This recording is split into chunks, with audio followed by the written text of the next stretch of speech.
안녕하십니까. 오늘은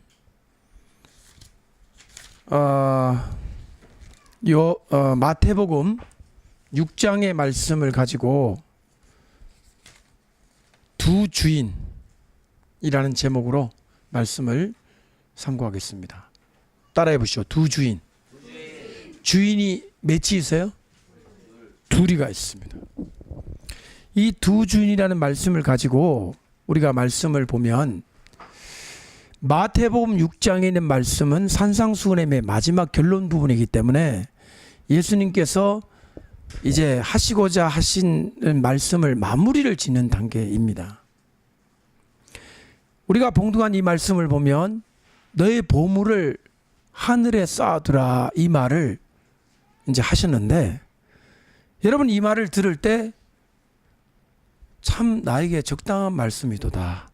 아멘. 이렇게 생각이 되십니까? 아니면 보물이 있어야 하늘에 쌓지, 이런 생각이 드십니까? 저는 이 본문을 읽을 때 우리 가운데 뭐 그런 분도 계십니다. 참 나 보물이 있는데, 그동안 갈등했는데, 그래 하늘에 쌓아야 되겠다. 보물이 있어야지. 보물이 없는데, 보물이 없으면 하늘에 쌓을까 땅에 쌓을까 고민도 없잖아요. 여러분 고민 되십니까? 고민도 안 되십니까?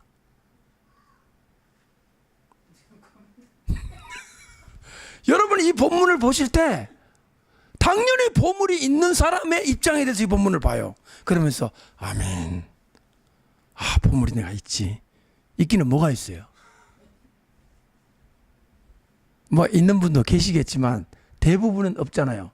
자, 이 말씀은 지금으로부터 2000년 전 몹시 가난한 갈릴리 어부들과 정말 뭘 먹지?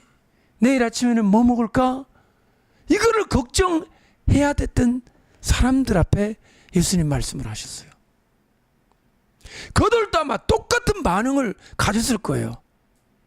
보물? 김수방 자네는 뭐 있나? 없는데? 그러면 예수님이 이 말씀을 하는데 해당되는 사람은 그 수백 명의 군중 가운데 한 명 내지는 두 명밖에 없는 거예요. 그런데 어떻게 예수님은 이 주제를 가지고 설교를 하고 계시는 것이냐, 이 말입니다. 이 본문은 무엇일까요? 여기서부터 이 본문은 풀어져 가는 것입니다. 또 하나는 이 본문은 대개 목사님들께서 헌금하세요. 헌금 안 하면 좀이 다 물어가고 도둑이 가서 잡아가고 하니까 좋은 말로 하실 때 헌금통에 돈 넣으세요. 그렇게 하시는 전가의 보도입니다. 윗대로부터 내려오는, 목사님들에게 내려오는 비밀 무기입니다. 비밀 병기. 성도들에게 헌금을 독려할 때 사용하는 본문. 하늘에 쌓아도 하늘에, 땅에 있으면 없어져. 이거 제가 반말했잖아요. 이렇게 반말식으로 하는 목사님 계세요. 마이크 이렇게 돼가지고 그 10억짜리래요. 이마이 긴 거였어요. 마이크가 대가 이마이 길어. 그러니까 여기에 잡아도 200까지 오는 이 마이크, 누군지 말하지 않겠습니다. 정말 하나님의 것이 하나님의 거, 그게 네 건 줄 아는가? 막 이렇게 성도들을 막 반말로 빵빵 하는데 성도들은 아멘, 아멘, 오 아멘 막 이러더라고요. 그게 최면 상태야. 좋은 말로 할 때 헌금해. 29만 원이야. 이런 분위기. 누군지 아시죠? 아니 그걸 웃지도 않고 성도들은 아멘, 아멘 이래도 듣고 있는 거예요. 완전히 성도들을 바보로 만들어가지고, 내가 그걸 보면서 한심했습니다. 정말 괴로웠어요. 여러분 이 본문이 헌금을 하라는 본문은 맞아요. 틀린 건 아니에요. 왜냐하면 보물을 어디에 쌓아두라 그랬으니까, 하늘에 쌓아두라 그랬으니까. 만약 그렇다면 보물을 하늘에 쌓아두라, 땅에 있으면 좀이 물고 도둑이 들어온다. 그러면 그 뒤에는 무슨 얘기가 나와야 되냐? 헌금한 사람들이 자손대대로 얼마나 복 많이 받았는지가 나와야 돼요. 근데 갑자기 눈 얘기가 나와요. 눈. 이것이 연결이 안 된단 말이에요. 헌금하라 그러놓고 갑자기 눈 얘기가 왜 나옵니까? 따라합시다. 눈은 몸의 등불이다. 그랬어요? 그래서 애들이 하는 말로 뭐라 그러지 그거를? 어쩌라고? 아니 하늘에 쌓아두라 그래놓고 눈이 밝아야 된다? 뭐야 이게? 그 다음 세 번째 얘기가 뭐냐면 눈 얘기 나오고 난 다음에 두 준 얘기가 나옵니다. 저는 분명히 이 세 이야기가 하나의 주제를 말하는 걸로 생각이 되는데 우리는 이 중에서 유독 물질을 헌금해라 이렇게만 듣고 있기 때문에 이 본문 읽는 순간 여러분은 자동적으로 아 목사님 오늘 무슨 설교 하시겠다? 헌금하라 하시겠다? 성도들이 뭔지 알아요. 서론본론 결론 다 나와. 헌금해가지고 100배 축복받은 누구 이야기 이제 나온다. 록펠러 나오고 막 다 알아요 성도들이. 눈 얘기가 뭐냐고요. 저를 보십시오. 제가 눈 얘기 조금 하겠습니다. 눈을 말씀하실 때 몸과 눈을 말씀하셨어요. 몸과 눈. 눈은 몸의 등불이니까 눈이 어두워지면 온몸이 어둡다. 여러분 이 말이 무슨 뜻이에요? 눈이 어두우면 온몸이 어두워요? 눈이 어두우면 눈만 어둡지 몸이 왜 어두워요? 눈은 어두워도 몸은 반질반질할 수 있잖아요. 이 말의 뜻이 뭡니까? 눈이 어두우면 온몸이 어둡다. 이게 무슨 뜻이에요?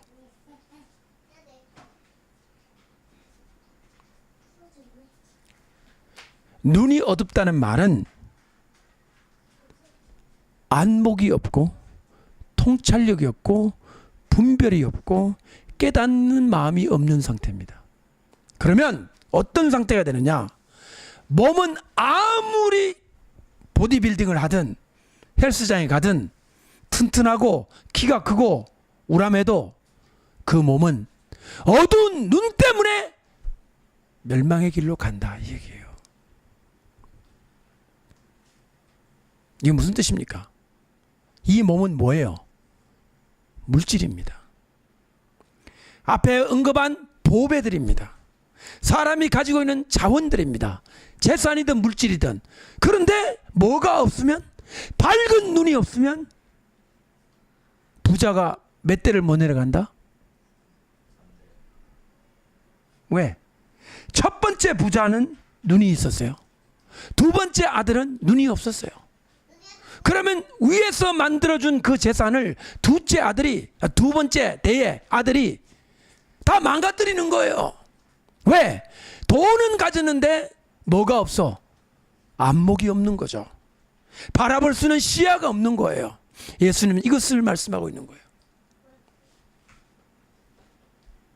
무슨 시야를 말합니까? 하늘을 바라볼 수 있는 시야가 없다는 거예요. 이거 헌금하라는 간단한 얘기가 아닙니다. 이건 인생에 대한 얘기고 삶에 대한 얘기예요. 얼마나 많이 우리는 이 본문을 가지고 헌금통에다가 헌금 넣어라, 봉투에 넣어라 이런 얘기로만 들었습니까? 그래서 이 본문을 읽을 때마다 여러분들은 몹시 언짢은 마음으로 오늘 또 우리의 이 힘든 우리의 경제를 목사님께서 쥐어 짜시려고 하시나 보다라고 생각을 하셨을 거야 아마. 예수님은 지금 한 가지 미스테리를 남겨놓고 있습니다. 가난한 이 사람들에게 보물을 있는 것으로 전제하고 말씀하시는 이 예수님의 태도에 제가 지금 답을 안 드렸어요. 따라합시다. 보물을 가지고 있는 것으로 전제하시고 말씀하셨다. 제가 지금 답을 안 드렸습니다. 계속 한번 머리에 생각을 해보십시오. 이 보물이 뭔가. 자, 세 번째는 재물과 하나님을 겸하여 섬길 수 없다. 재물이 있어야지. 섬길 재물도 없어요. 예수님 좀 주세요. 그럼 하나님만 섬길게. 그런데 예수님은 재물이 있는 것으로 전제하십니다. 하나님만 섬겨라. 재물을 섬기지 말라. 저는 오늘 이 주제를 들고 나온 이유가 제 개인적이고 제 사역에 중요한 변혁의 순간, 결단의 순간에 왔기 때문에 이 본문을 가지고 여러분과 함께 나누고 있습니다. 몇 주 전부터 제 설교 가운데 자꾸 상인이라는 주제, 멀천트, 상인이라는 주제가 계속적으로 지금 말씀 가운데 언급되는 걸 여러분들이 알고 계실 것입니다. 상인이 왜 중요할까요? 제가 이것을 여러분에게 이해시키기 위해서 제가 어렸을 때 어떤 집에 태어났는지 제 삶의 스토리까지 말씀드렸습니다. 여러분은 알고 계실 거예요. 자랐을 때 내가 어떤 교육을 받았는지, 어떤 마음을 가지고 살았는지 여러분은 아마 기억하실 겁니다. 이 영상 설교를 처음 들으시는 분은 그 내용이 무엇인지 전혀 모르시기 거라고 생각하기 때문에 제가 짧게 말씀드리겠습니다. 아주 길게 말고 짧게. 상인들이 세상에 출현하기 전에는 두 종류의 계급이 있었습니다. 두 종류의 사람들. 상인이 출현하기 전 두 종류의 사람은 누구냐면, 하나는 통치자의 신하들과 하나는 이들의 밑에서 머슴살이하는 사람들, 딱 두 종류가 있었어요. 이것을 양반과 상놈, 상민, 양반과 평민 이렇게 돼 있잖아요. 그 가운데 제3세력이 없었습니다. Third Force. 이 제3세력이 프랑스 혁명 때 자기 얼굴을 드러냈습니다. 이 제3세력은 누구냐? 임금님의 신하로 녹을 받는 것도 아니요, 땅에서 농사를 짓는 것도 아니요, 자본을 가지고 장사를 했던 사람이에요. 잘 들어보세요. 굉장히 흥미로운 주제예요. 자본을 가지고 장사하는 사람들은, 자, 임금님한테서 굽실굽실할 필요가 별로 없어요. 우리나라 상인들, 우리나라 기업가들이 정치인들에게 시달리기도 합니다. 검찰청에 끌려가기도 하고 구속도 되기도 하고 판결도 받기도 하고 힘듭니다. 그러나 신경 안 쓰잖아요. 오히려 누가 누구한테 돈 받아요? 정치꾼들이 상인들의 돈을 받아요. 돈을 받는 자는 돈 주는 자의 종이에요. 상인의 위치를 아시겠습니까? 독립적이라는 겁니다. 정치하는 사람들 앞에서 굽실거리지 않아도 되는 나름대로 자유를 확보한 사람들. 또 하나, 이들은 머슴이 아니에요. 남의 집에 종살이를 하는 사람이 아니에요. 그러므로 상인들은 위에도 자유롭고 밑에도 자유롭고 내가 자유를 확보한 사람들입니다. 여기서 유대인들이 왜 유독 상인의 길을 갔는지 아시겠습니까? 유대인들은 역사적으로 핍박을 받았습니다. 유대인들은 땅을 소유할 권리를 허락받지 못했습니다. 유럽에서 땅이 없었어요. 부동산을 소유할 수 없었어요. 또 하나는 유대인들은 관직에 등용되지 못했습니다. 공무원이 될 수 없었습니다. 할 수 있는 것은 딱 하나, 장사밖에 없었어요. 유대인의 상술 들어봤어요? 유대인의 상술. 왜 유대인들이 장사를 잘하고 상업을 잘하냐면 그것밖에는 할 수 없는 사람들이었습니다. 그런데 예수님 당시는 이런 비극적인 유대인 핍박의 역사 훨씬 이전, 지금 시대로 말하면 거의 2000년 전이잖아요. 이때도 예수님이 돈, 상인 말씀을 하고 계십니다. 우리나라가 돈이 언제 최초로 만들어졌는지 아시죠? 상평동보 근원중보 나올 때가 고려시대 때죠. 서기 1000년대입니다. 예수님 태어나신 지 1000년 후에야 비로소 우리나라는 상업다운 상업이 시작이 됐어요. 우리나라가 얼마나 후진국이었는지 아셔야 돼요. 물물 교환했습니다. 예수님 당시에는. 우리나라는 돈이라는 화폐가 없었습니다. 굉장히 발달한 거죠. 예수님 당시의 사람들은 상업을 알고 상인이 무엇인지 아는 사람들이었습니다. 자, 여기서 계시록과는 무슨 상관이 있을까요? 여러분 오늘 13장 읽으면서 그냥 지나갔을 거예요. 오른손과 이마에, 오른손이나 이마에 표를 받게 하여 무엇을 못하게 합니까? 매매를 못하게 하죠. 매매가 상거래 아닙니까? 인간의 활동 중에 정치, 경제, 사회, 문화 모든 인간의 액티비티 중에 왜 유독 경제 활동에 제동을 거는 걸까요?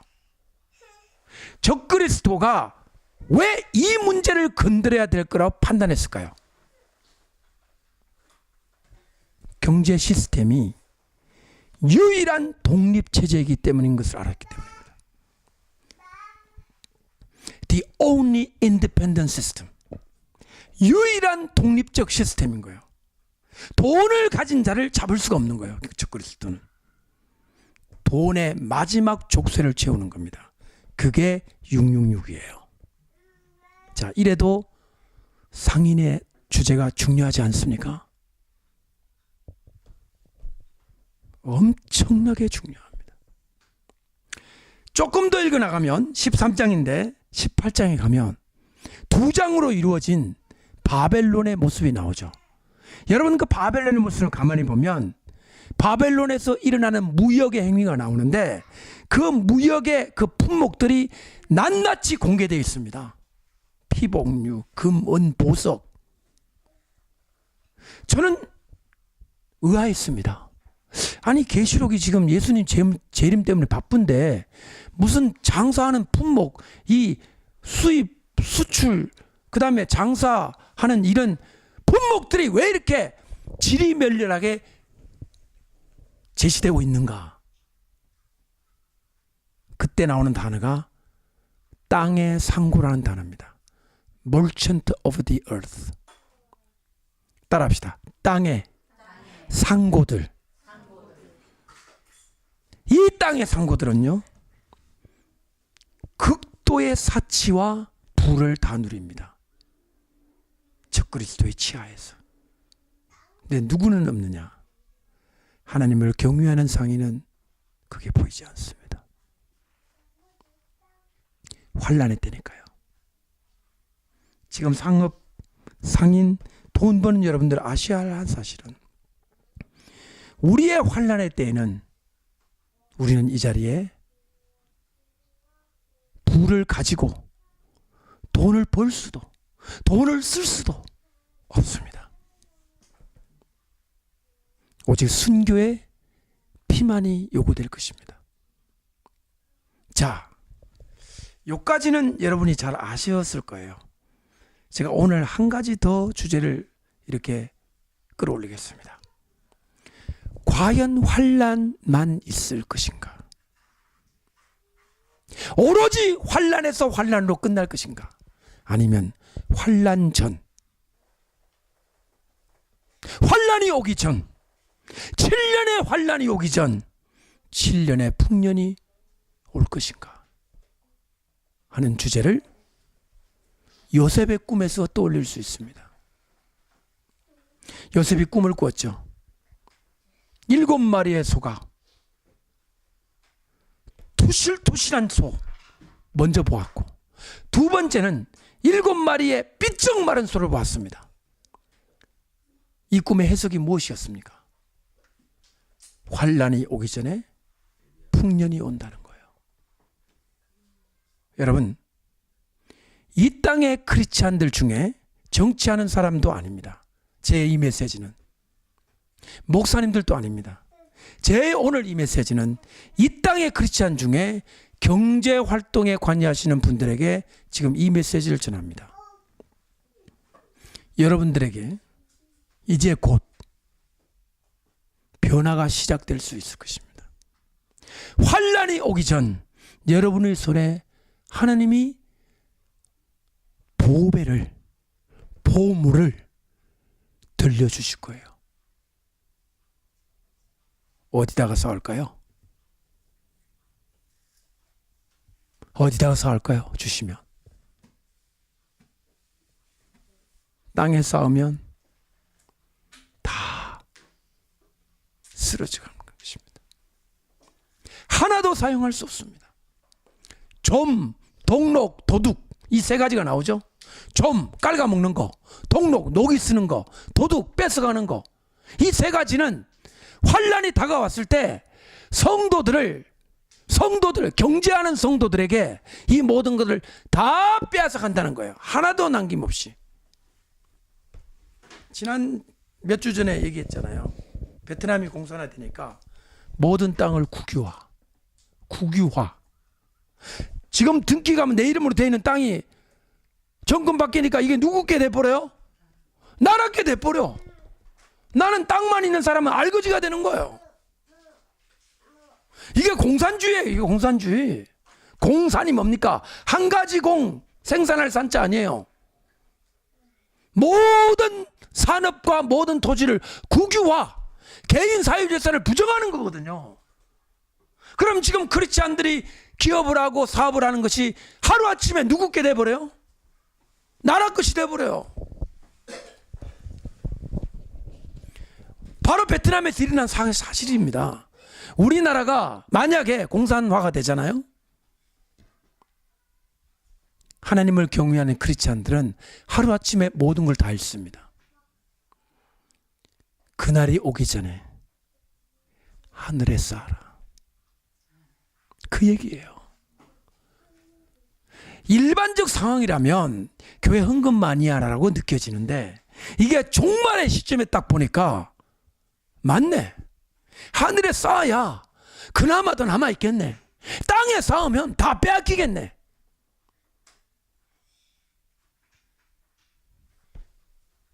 하늘에 산다는 뜻이 뭘까요? 이제 그것을 공부하겠습니다. 예수님께서 이렇게 말씀하셨어요. 너희 먹을 거, 마실 거, 뭘 입을까 염려하지 말라 그랬어요. 이건 다 이방인들이 구하는 거라 그랬어요. 그리고 너희는 먼저 하나님 나라와 의를 구하라 그랬어요.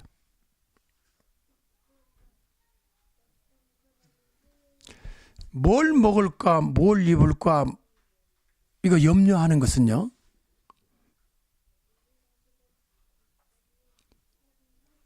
누구냐면, 잘 보세요. 어떤 애가 하나 있어. 우리 현승이 많은 애가 나 뭘 먹지? 뭘 마실까? 항상 걱정이에요. 누가 이렇게 말한다. 현승이 같은 애가. 걔 부모 있어요, 없어요? 부모가 없는 거예요. 이해되십니까? 너희는 부모가 있다. 너희는 아버지가 있다. 하나님 아버지가 계시지 않냐? 이 얘기예요. 여기에 나오는 이방인이 이걸 구한다는 말은 하나님이 없는 이 이방인이라는 말의 뜻 자체가 열방의 백성들이라는 뜻이에요. 그러니까 하나님을 경외하는 사람들 말고 모든 사람은 아버지가 없기 때문에 늘 매일매일의 필요를 걱정하며 살아야 돼요. 근데 저와 여러분은 아버지가 있습니까? 없습니까? 아버지가 있잖아요. 아버지께서 공급해 주신다는 거예요. 그러니 그런 걸 염려하지 말고 뭘 걱정해야 되냐? 하나님의 나라와 하나님의 의. 따라합시다. 그분의 나라와 그분의 의를 구하라. 추구하라. 물질을 하늘에 사는다는 뜻은 이런 뜻입니다. 하나님의 나라와 하나님의 의를 위해서 이 물질이 쓰여지는 것을 말하는 거예요. 헌금과 별로 다르진 않죠. 결국에는. 그러나 그 뉘앙스나 그 깊이가 좀 풍부한 뜻이 있다는 걸 여러분이 알아야 합니다. 하나님의 나라, 하나님의 의를 위해 내가 본 물질이 쓰여지기를 바란다.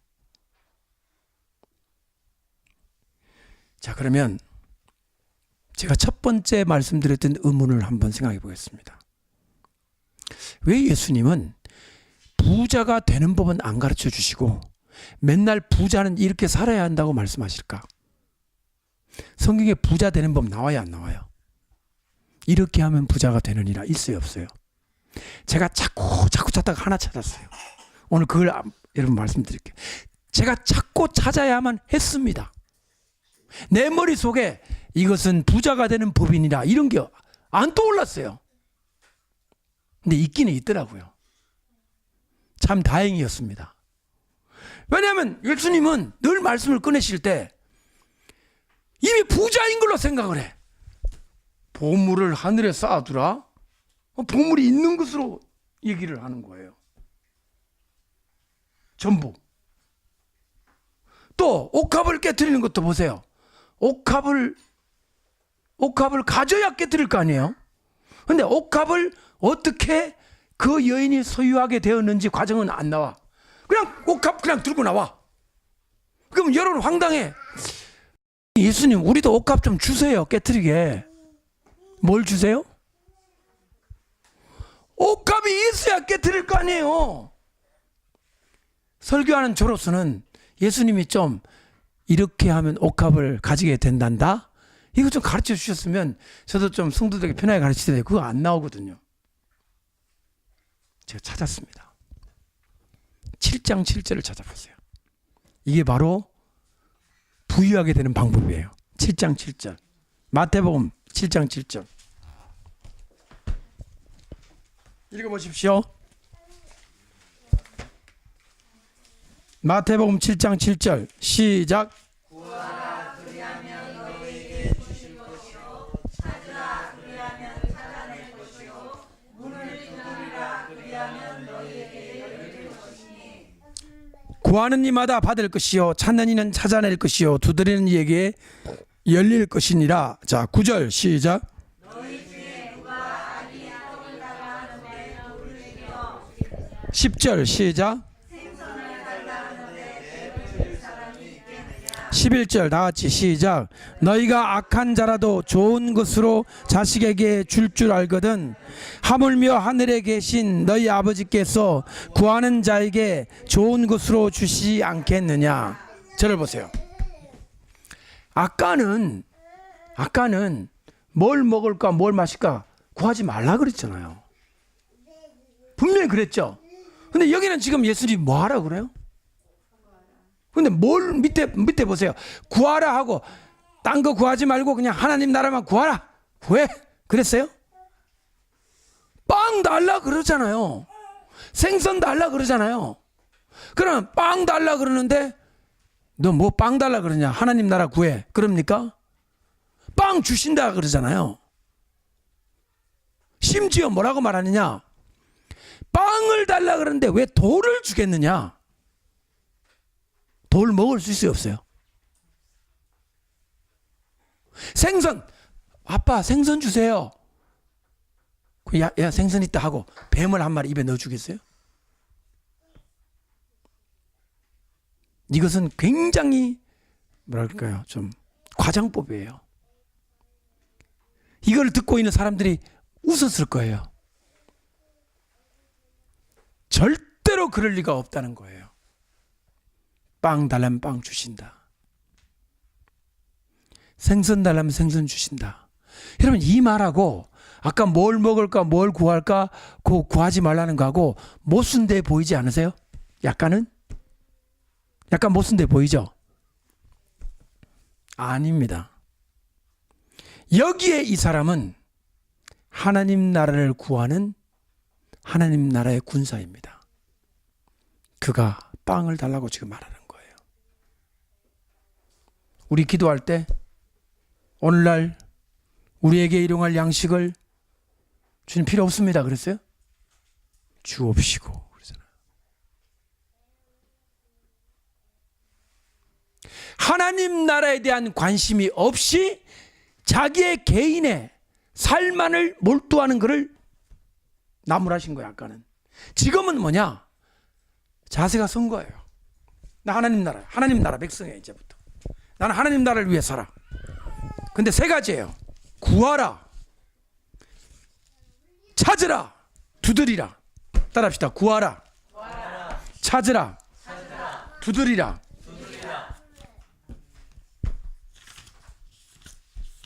제가 구하라, 찾으라, 두드리라를 아람으로 보니까 구하라는 샬로, 찾으라는 바오, 두드리라는 쿠쇼. 전부 오로 끝나요. 따라해 보십시오. 샬로, 바오, 쿠쇼. 전부 오로 끝나죠. 그래서 제가 아무리 봐도 이 성경은 완전히 아람어일 가능성이 많다는 거예요. 전부 모음, 오자로 두음으로 끝나잖아요. 끝나는 게 샬로, 바오, 쿠쇼. 샬로는요, 입으로 주님 무엇이 필요합니다라고 요청드리는 거예요. 그 다음에 찾는 거는 뭐냐면 몸을 움직여서 찾아다니는 걸 말해요. 아까 구하는 거는 입으로 구하는 거지만 찾는 단계는 행동이 옮겨진 거예요. 이거 지금 사업이에요.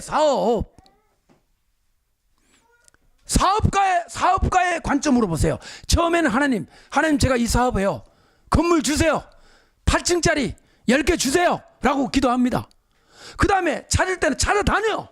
금단에 어디가 있나, 인천에 어디가 있나, 동탄에 어디가 있나 찾는 거예요. 그 다음에 두드리는 건 뭐예요? 왜 두드려요? 닫혀 있으니까. 도전입니다. 이 세 가지는 상인들이 가져야 될 기본적인 덕목입니다. 따라합시다. 하나님께 구하라, 노력하라, 도전하라. 세 가지 맞죠? 근데 대개 하나님 안 믿는 사람은 첫 번째가 없어요. 하나님께 기도 안 해요. 자기 노력, 자기 도전, 여기서 끝내요. 하나님을 경외하는 상인은 하나님께 어떻게 합니까? 기도합니다. 요청합니다. 따라하십시오. 하나님, 저에게 보물을 주세요. 이 설교 듣기 전에 내가 이거를 시켰다면 이재하 목사님도 결국 기복신앙의 괴수로 변해가고 있군, 그랬을 거예요. 지금은 여러분 어떤 느낌이 드십니까? 보물을 주세요가. 그렇지. 보물이 있어야 어디에 쌓지? 하늘에 쌓지. 다시 한번 따라합시다. 큰 소리로. 하나님, 저에게 보물을 주세요. 자, 기도했어요. 이게 구하라예요. 그 다음 보물을 찾아야 될 거 아닙니까? 보물을 찾아다녀야 돼요. 보물 주세요 그러고 누워있어. 굴굴 잠만 자. 8층짜리 주세요. 우리 자자 전부 일동. 야야 자자, 우리 기도했으니까 8층이 걸어서 오겠지. 돼요 안 돼요? 안 됩니다. 발바닥에 부르트도록 어떻게 해야 돼요? 다녀야 돼요. 근데 8층이 있어. 근데 문이 어떻게 됐어? 닫혀 있어. 그때 어떻게 해야 돼요? 두드리라 해요. 저는 이 세 가지가 다 어렵지만 여러분들은 두드리라가 제일 어렵다고 생각합니다. 왜냐하면 닫혀 있으니까. 아닙니다. 많은 사람들이 구하지 않습니다. 희망만 가집니다. 부자였으면 좋겠다. 절대 기도 안 합니다. 왜 기도 안 할까요? 부자 되게 기도 안 하는 사람의 심리가 뭔지 아세요? 너무너무 부하고 싶은데, 너무너무 돈이 좀 있어야 되겠는데 하나님 돈 좀 주세요. 기도하기가, 나 기도 안 하는 사람 많이 알아요. 가까운 사람들 중에. 돈 없어. 근데 절대로 돈 달라고 기도하는 걸 본 적이 없어. 근데 우리 막내 딸은 기도를 했어요. 하나님 집 좀 주세요. 우리 왜? 너무 어리니까. 저기 너무 힘들어요. 우리 여기 너무 힘들어요. 겨울에 춥고 집 주세요. 하나님 그래서 기도하더라고. 나는 기도가 안 나와. 목사가 하나님 나라를 위해 기도해야지 무슨 집이야. 잘못된 신학을 가지고 있는 거예요. 물질과 돈과 이런 것들은 마치 사탄의 영역으로 생각하는 거예요. 그래서 기도하면 큰일 나는 줄 생각하는 거예요. 근데 아이는 기도를 해. 아이들은 기도해요. 하나님, 우리 엄마 아빠 돈 좀 많이 주세요. 뭐 물질, 재물 이런 한문 못 써. 그냥 돈 주세요, 주님. 이게 애가 나이가 어릴수록 더 쉬워져. 하나님 돈 주세요. 잘못됐어요, 돈 달라는 게. 그럼 누구한테 돈 달라 그래야 돼요? 하나님 아버지 말고. 하나님은 은혜 이런 거 구하고 돈은 저 점쟁이한테 구해야 돼요? 아, 그런 분들이 있어요, 진짜. 은혜 충만, 성령 충만은 하나님 앞에 하고 돈 달라 그럴 때는 점쟁이 찾아가더라고. 그거 용하다고. 하나님은 돈 안 줄 것 같고 어디 가야 돈 줄 것 같아? 마귀한테 가면 돈 줄 것 같다는 거예요. 이게 얼마나 잘못된 거예요. 유태인들은 철저하게 믿습니다. 그들의 기도문에 뭐가 나온지 아세요? 우주의 왕이시여, King of the Universe. 사실 이 말이 한국 사람에게 느낌이 어떻게 오냐면 좀 판타지처럼 들려갖고 우주의 왕이시란 말이 무슨 외계 영화가 자꾸 떠올라갖고 잘 안 나와요. 근데 옛날부터 유대인들은 우주의 왕이시여, King of the Universe, 모든 재물의 주권이 주께 있사오며, 이렇게 고백을 하는 거예요. 그러니까 모든 물질의 권이 당신께 있으니 내가 지금 당신께 손을 뻗치오니 저에게 주시어서 제가 독립적으로 신앙생활을 할 수 있게 하시고 저 나쁜 군주 앞에 굽실거리지 않아도 되게 하시고 저 머슴살이 하지 않도록 해 주십시오. 얼마나 당당해요.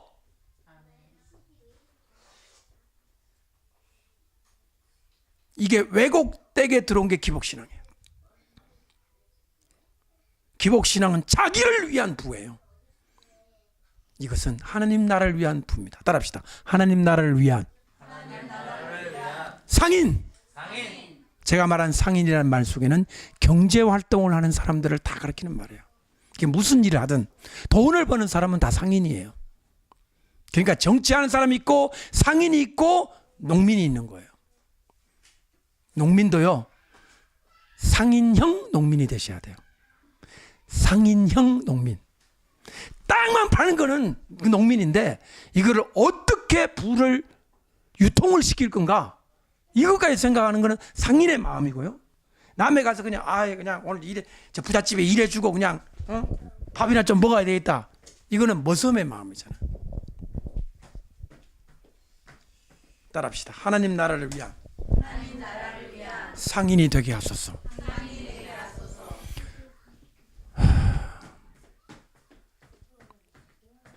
상인의 신학적 기초입니다. 종말론적 기초입니다. 적그리스도마저도 최후의 적으로 여겼던 자들은 목사들이 아닙니다. 상인들입니다. 이랬습니까? 이 표를 받지 아니한 자에게는 설교를 못하게 하더라 그랬어요? 매매를 못하게 하더라. 경제 시스템을 장악하려고 했던 거예요. 적그리스도는 목사 안 두려워해요. 적그리스도는 경제를 쥐고 있는 경제인들을 두려워합니다. 그들을 무력화시키고 싶었던 거예요. 이거를 알았으니 어떻게 해야 되겠어요? 이거를 모르는 사람은 무작정 돈 벌다가 적그리스도의 아가리로 들어가는데 돈 벌어가지고 적그리스도 아가리에 다 밀어 넣어요. 모르니까. 자, 알았던 여러분 어떻게 해야 될까요? 하늘에 쌓는 거예요. 이거 돈 벌어가지고 많이 벌어서 하늘에 쌓으셔야 돼요. 한 푼도 적그리스도 아가리에 넣으면 안 돼요. 상인이 궁극적인 책임은 여기에 있는 거예요. 돈을 버는 게 끝나는 게 아니라 이것을 마지막에 어디에다가 디파짓 했냐는 거예요. 어디에다가 예치했냐고. 이 돈을 적그리스도 은행에다가 돈을 밀어넣었냐, 하늘나라 은행에 넣었냐는 거죠. 땅을 치고 통곡하는 거죠. 적그리스도에다 갖다 주면, 돈 벌어가 적그리스도에 갖다 주고 싶어요? 기가 막힌 노릇 아니에요? 차라리 돈이 없는 사람은 뭐 갖다 바칠 것도 없고 그냥 이렇게 살래. 주님은 그렇게 나약한 마음을 살라는 게 아니에요. 구하십시오. 부를 찾으십시오. 어려움에 도전을 하십시오. 문을 두드리십시오. 그리고 그 부가 오거든 하늘나라에 싸우십시오. 때가 오기 전에, 어둠이 오기 전에, 적그리스도가 경제 시스템을 장하기 전에 내 모든 보물, 예수님 말한 이 보물을 하늘에 쌓아 마지막 때에 군대를 일으키고 성도를 보호하고 하나님 나라 확장에 기여되기를 바랍니다. 저는 목사이지만 이제는 담대하게 2017년 11월부터 저는 기꺼이 신앙의 자유를 확보하고 신앙의 독립적 위치를 확보하고 어느 누구에도 굴하지 않고 말씀드릴게요. 저를 도와주시고 후원해 주시는 성도들의 손도 쳐다보지 않아도 됐으면 좋겠어요. 저는 매우 감사합니다. 저를 도와주시는 분들. 그러나 내 마음속에 나도 성도들을 기도가 아닌, 기도만이 아닌 물질로도 돕고 싶다. 성도들 집에 에어컨 놔주고 싶다. 성도들 집에 뭐 놔주고 싶다? 잘못됐어요? 사도 바울이 무슨 기술이 있었죠? 천막 치는 기술이 있었죠? 그러면 사도 바울이 어느 집에 갔는데 빚에 사도 바울이 촤라바라 이래가지고 기도로 막았을까요? 아니면 올라가서 뚝딱뚝 해가지고 그걸 고쳤을까요? 왜 목회자는 기도만 해야 한다고 생각하십니까? 그건 닭발승이에요. 닭발승. 머리 빡빡 깎고 집 앞에 앉아가지고 땡땡땡땡. 저 누구야? 중이네. 저희는 연불만 합니다. 살 주세요. 우리는 일 안 합니다. 연불만 주세요. 닭발승이에요. 닭발승. 바벨론 문화예요. 보십시오. 한번 들어보십시오. 바벨론. 제가 이거 완전히 이번에 우리 광주에 가가지고 내가 좀 외쳤던 말씀인데 들어보세요. 아브라함이요. 목사님이셨어요? 아브라함이 뭐하고 먹고 살았어요? 성도 헌금해가지고 걷어가지고 먹고 살았어요? 아브라함이? 아브라함은 나름대로 기업가였어요. 목축기업. 이삭 농사했죠. 그래가지고 한 해 그해 뭐 몇 배의 소출? 100배의 소출을 얻었죠. 야곱은 매우 전투적인 사업가였어요. 외삼촌 막 속여가지고 막 자기 얼룩얼룩한 양 많이 만들어가지고 막 그래가지고 열뿔 나가지고 외삼촌 막 달려오고 그랬잖아요. 400명 데리고 S하고 막 전쟁하면 할 뻔했잖아요. 전투적인. 목사의 모습이 전혀 없어요. 누구의 조상은? 유대인들의 조상은. 유대인들의 조상은 아브라함부터 상인이에요. 상인의 피가 흘러. 여러분 보세요. 더 기가 막힌 거 말씀드릴게요. 예수님이 몇 년 사역하셨어요? 3년 했죠. 예수님이 30년 동안 그냥 부모님 밑에 계시고 하나님 나라의 일을 30년 정도 했으면 얼마나 일 많이 했겠어요. 근데 결국 3년밖에 안 하셨어요. 좋아, 그것도 좋아. 그러면 여러분이 마리아라면, 우리 여성들 여러분이 마리아라면 예수님한테, 예수님이라고 안 했겠죠. 예수야 그랬겠죠. 예수야, 내가 보니까 아무래도 너 사명이 있는 것 같다. 꿈도 그렇고 내 낳을 때도 뭐 막 이상한 천사가 나타나고 그랬으니까 너 이런 목공일 이거 하지 마. 유학 가. 박사학위 30개 따가지고 와. 이래야 되는 거 아니에요? 지금 예수님이 이게 망치질 할 때입니까? 인류의 대사명을 이루어야 되는데 어떻게 생각하세요? 한번 얘기를 해보세요. 그 시간에 뭐 망치질, 못질, 뭐 의자 만들고 뭐 지붕 고치고 이런 거 해야 됩니까? 30년 동안 세계를 순회하면서 전 세계 학자들을 만나가면서 정말 훌륭한 공부를 해야 됩니까? 그러니까 어느 분이 이러더라고요. 나이 많으신 분이. 예수님은 하나님 아들인데 뭐 공부할 필요 뭐 있습니까? 그러더라고요. 제가 말씀드리는 거는 예수님은 그 목공과 목수의 삶을 긍정하셨다는 거예요. 하찮게 여기지 아니하셨다. 이 사업 뭐 어제 몇 개나 팔았는지 모르겠어요. 요셉이 잘 나가는지도 모르겠어요. 밥이나 먹고는 살았겠죠. 그러나 그게 중요한 게 아니었어요. 예수님은 현실의 상인의 삶을, 목공은 상인보다는 그냥 공방에 가깝지만 어쨌든 통틀어서 경제인이니까 경제 활동을 예수님은 긍정하셨고 이해하셨고 받아들이셨어요.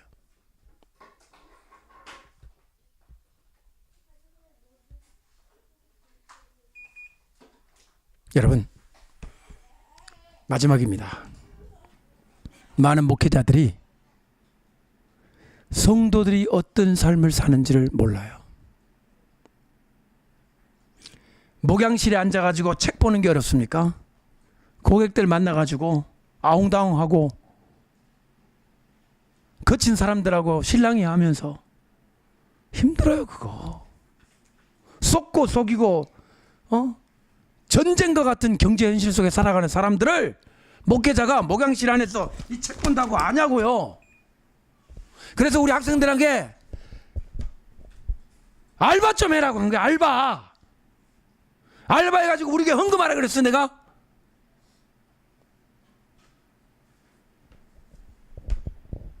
현실의 삶은 냉혹하고 고달퍼요. 예?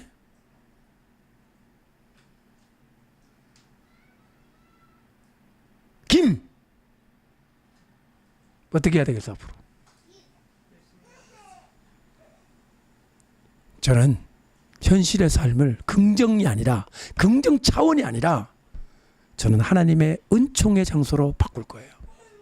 저는 제 삶의 연장 상인의 장소를 아유 마지못해 하는 이 괴로운 이 세상 일을 내가 왜 하지가 아니라 하나님의 임재를 경험하는 장소로 바꿀 거예요. 틀렸어요? 예? 우리 저 요셉 형제님, 이 죽지 못해 이 일을 내가 왜 하지? 다 때려치고 신학교나 가야 되겠다.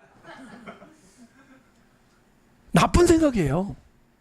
그 자리에서 주님의 일을 하셔야 돼요. 하나님이 함께 하실 줄 믿습니다. 우리 모두가 다 뭐 농촌이든 도시든 농토든 사업장이 어디든지 간에 현실 속에서 주님을 믿고 싸워서 이겨서 보물을 취해가지고 어디에다가 예치를 해라? 하늘에 예치를 해라.